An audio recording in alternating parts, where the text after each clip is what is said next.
और आज बेचारे वो बुजुर्ग लोग रो रहे हैं। आपको चिंता करने की जरूरत नहीं है। पूरे देश के अंदर यही भारत आदिवासी पार्टी है जो सच्चाई को लेकर लड़ने का काम करेगी। और आप देख सकते हो, उदयपुर संभाग की बात करें कि कांग्रेस कभी भी बात कर रही है कि शिक्षा अच्छी मिलनी चाहिए, स्कूलों में व्याख्याता लगने चाहिए, बेरोजगारी खत्म होनी चाहिए, हमारा अनाज जो पकड़ा है उसको एमएसपी रेट मिलनी चाहिए, बात नहीं करेगी। बीजेपी भी वो बात नहीं कर रही है। बीजेपी कह रहे हैं मैं किसी भगवान या किसी धर्म का विरोधी नहीं हूं, लेकिन जो धर्म के नाम से, भगवान के नाम से वोट लेके राज करने का काम करते हैं, ऐसे लोगों का मैं घोर विरोधी हूं और विरोध करता रहूंगा। यहां पर हुआ था, जिनको आज हम ज्ञापन देने जा रहे हैं, ये माही विस्थापित होके लोग कटनावर में, ये माही डैम से विस्थापित होके लोग प्रतापगढ़ में रह रहे हैं, आपके आसपास तो रह रहे हैं, लेकिन मध्य प्रदेश के नीमच के अंदर लोग रह रहे हैं। और जो ये डांस ऑफ इंडिया में जो 5 बच्चियां गई थी, जिनका आपने सबने नाम सुना होगा, गली गर्ल्स के नाम से जो लड़कियां हैं, नीमच में रहती है, झोपड़ियों में रहती है, उनके माँ बाप मजदूरी करते हैं, आज तक भी उनको जमीन का पट्टा नहीं मिला है। वो नीमच के नहीं है, ये माही से विस्थापित होके गए हुए लोग हैं। और आज कह रहे हैं हमारे यहाँ के लोग विस्थापित होके गए, उनको जमीन नहीं मिला आज तक। हमारे इन महापुरुषों ने अपनी जान गंवा दी इस क्षेत्र में सामाजिक जन जागरण के लिए, हक अधिकार के लिए। उनके नाम से नामकरण नहीं करना है, और ऐसे नाम से नामकरण करना चाह रहे हैं।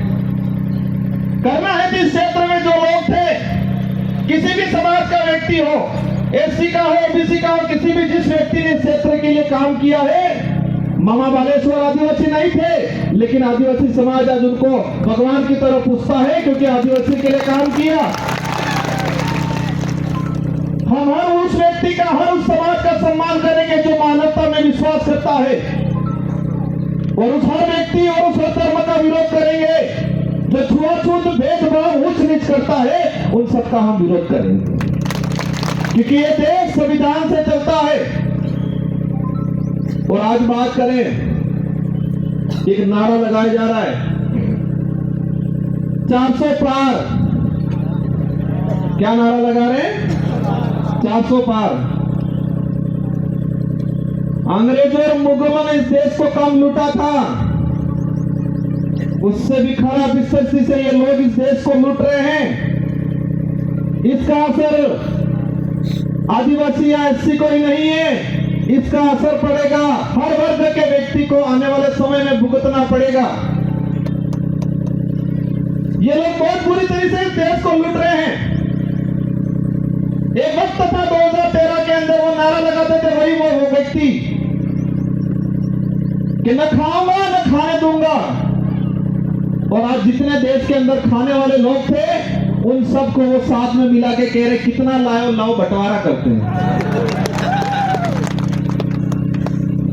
ये सारी बातें होगी, लेकिन हमको करना क्या है?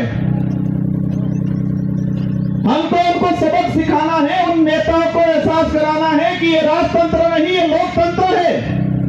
और इस लोकतंत्र में संविधान ने जनता को ताकत दी है, जिसे हम लोकतंत्र की कुंजी कहते हैं, जो वोट है। और हर 5 साल में उसका अवसर आता है। आज मुझे कहते हैं मेरे साथ बहुत बड़ा दिग्गज आदमी है, बहुत पैसा है, कहते हैं टक्कर लेनी पड़ेगी, कहते हैं। मैंने कहा मैं नहीं लड़ रहा हूं, डूंगरपुर बांसवाड़ा की जनता चुनाव लड़ रही है। और ये जनता पैसों के लिए चुनाव नहीं लड़ रही है। ये जनता सुख सुविधाओं के लिए मेरे साथ नहीं है, ये जनता स्वाभिमान के लिए है। इस जनता के अंदर जो साथ मेरे साथ जुड़ रहा है, संगठन के साथ जुड़ रहा है, उस प्रत्येक व्यक्ति के अंदर स्वाभिमान जगा है, अपने आने वाली पीढ़ी के लिए कुछ कर गुजरने की ताकत जगी है, इसलिए मेरे साथ जुड़े। और देश के इतिहास उठा के देख लो, आजादी से पहले भी जो राजा रजवाड़ा मुगलों की सेना होती थी तो सेना में भर्ती होता था सिपाही, तो सैलरी के लिए होता था, तनख्वाह मिलती थी, या किसी राजा से एग्रीमेंट होता था, सहयोग में पूरी सेना भेजता था तो रियासत क्षेत्र की कुछ जमीन को लेकर सौदा होता था। लेकिन वो सेना युद्ध के मैदान में टिकती नहीं थी। और यही देश के इतिहास उठा के देख लो कि मुगल के अकबर के सामने इस देश के सारे राजाओं ने अधीनता स्वीकार कर ली थी, लेकिन महाराणा प्रताप एक ऐसा था जिसने मुगलों के सामने अधीनता स्वीकार नहीं की थी। देश के इतिहास में पढ़ाया जाता है, हमारे बड़े बुजुर्गों से सुनते हैं कि देश के अंदर सारे राजाओं ने अकबर की अधीनता स्वीकार कर ली, लेकिन राणा प्रताप ने अधीनता स्वीकार नहीं की, क्योंकि देश के अंदर अन्य जो राजा थे उनकी जो सेना थी वो सैलरी पे थी, तनख्वाह पे थी। देश के अंदर जो अन्य राजा थे उनके सहयोग में आई हुई सेना कुछ जमीन की लालच में आई थी मदद करने, लेकिन राणा प्रताप के साथ में जो सेना थी वो तनख्वाह वाली सेना नहीं थी, वचन वाली सेना थी, और वो भीलों की सेना थी। किसकी सेना थी? भीलों की सेना थी, पठानों की सेना थी। अगर वो तनख्वाह वाली सेना होती तो युद्ध के मैदान में टिकती नहीं। वो स्वाभिमान के लिए अपने